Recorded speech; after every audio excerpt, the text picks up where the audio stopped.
Hello, Internet world. Today is Wednesday, March 15th, 2023. The 33rd day for the Love On campaign. And it's been 1,376 days since I last seen my boy. What does parental alienation mean to you? Do you know what it is? It's okay that you don't. I didn't know what the term was. A lot of people don't know what it is or what it means unless you're going through it or know somebody who is. Parental alienation is child abuse, as stated on my hoodie. You can find these t-shirts for $15 on Amazon. Royal blue is the color. The hoodie was a little bit more, 50 or 60, but worth it. I've bought many $15 shirts in the last couple of years.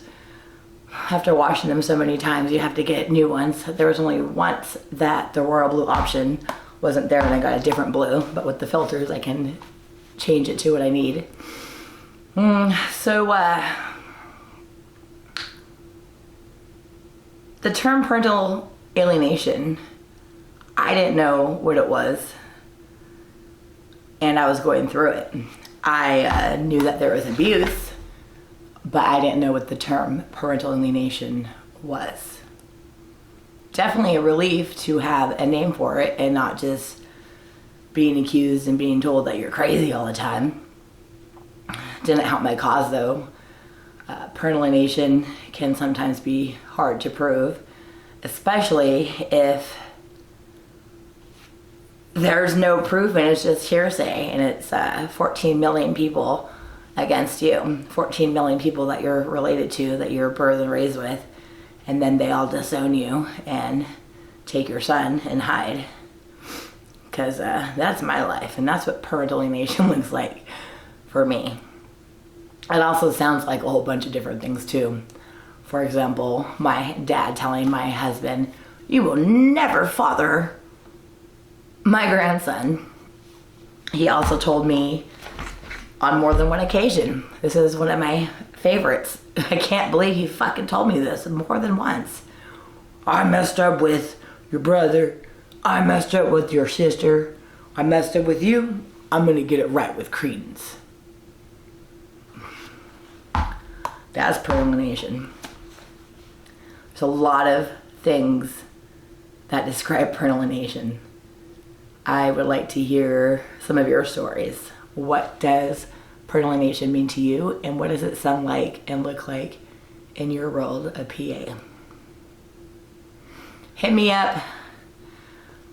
Keep in touch. I would love a discussion in person, online. A lot of people do a lot of group chats. I've been involved in a lot of different type of group chats. They're all good for all different types of reasons too, and I like it and I dig it. I could have totally used all the resources that are available today back then when I was fresh into it. Because remember, I've got 18 years of abuse and alienation under my belt. 2004, when my son was 3, and he is 21 now. I have 3 other kids that live with me, 17, 14, and 13. Their oldest brother has nothing to do with his siblings, just like me. My son doesn't have a relationship with me, just like my so-called folks do not have a relationship with me. Why would he if they don't?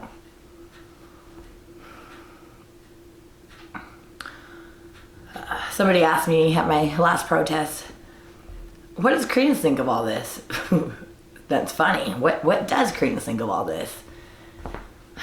We got into a conversation once about if he thought that I could, if he wanted to know if I thought if he could or couldn't think for himself.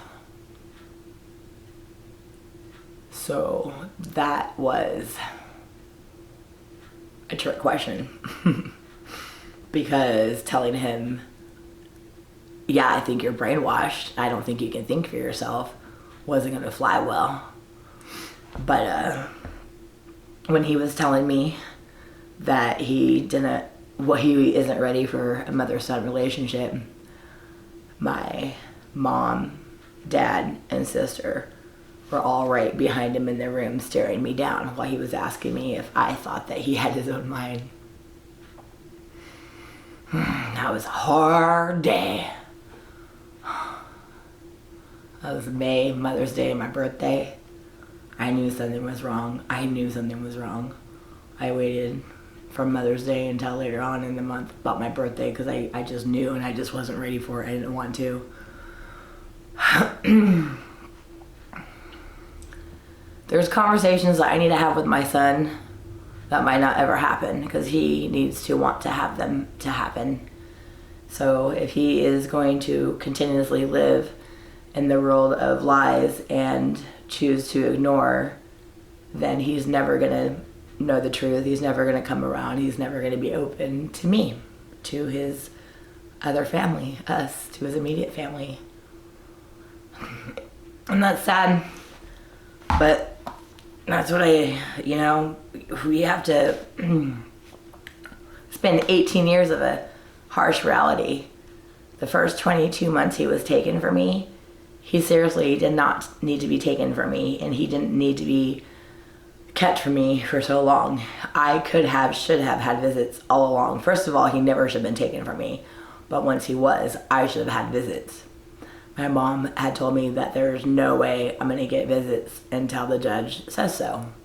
She kept him from me. She decided that, and she decided until a judge said so after she played dirty and went to the judge and got emergency custody care. And then said, oh, the judge needs to tell you. And then after all the stuff that I've completed, and she would always say, I need more time, I need more time, I need more time. How much more fucking time do you need? It's been almost 2 decades. It's sad. It's not like I want to keep my other kids from them, but I wanted to and do protect them, and my kids know that they're not safe around the evil ones, and it's just the way it is. They would tell you, my parents would tell you, oh, they keep my grandkids away from me. That's not the way it is at all. They don't tell you about me trying. They don't tell you about me visiting. They don't tell you about all the other stuff. They don't tell you about the ultimatums. They don't tell you, oh, hey, many times a long time ago, oh, you can come back home. Not that I asked. You can come back home, but you got to leave Tank.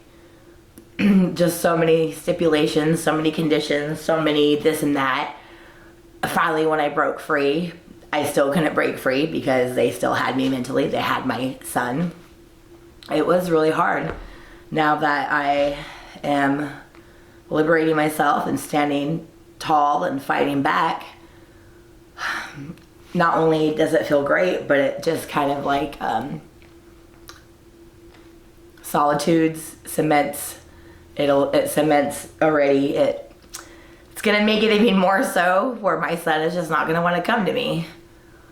So I can continue to go down the path where I can do what they want me to do and, rot and die eventually. Or I can do what I want to do. And unfortunately, my consequences are being cut off, and everybody else that I know and love is cut off from my son, their brother. Dirty, dirty, vicious cycle. Did you know that people who are alienated growing up usually have a vicious cycle where they end up alienating their own children when they're older? It just repeat. History repeats itself. We know better. We need to do better. I love you, Credence. I miss you. Love to the alienated. Loving on. Missing my firstborn. Crazy for Credence. Ending parental alienation movement. Please join. Do daily documentations of you, us, missing our alienated children. We deserve them and they deserve us. We don't deserve this type of pain. Nobody does. Hang in there, you guys. I know it's probably not very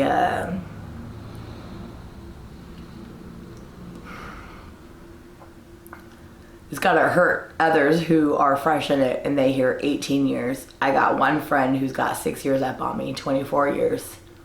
And it just sucks because I can feel her pain. But everything that she says and she writes and comments to me is just dead on and hits home, and it just feels good to have that support compared to, oh, just pretend that your son is dead. My living, born son, just non-existent. No, that just isn't my style.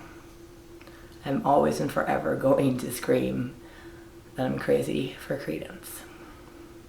Signing out.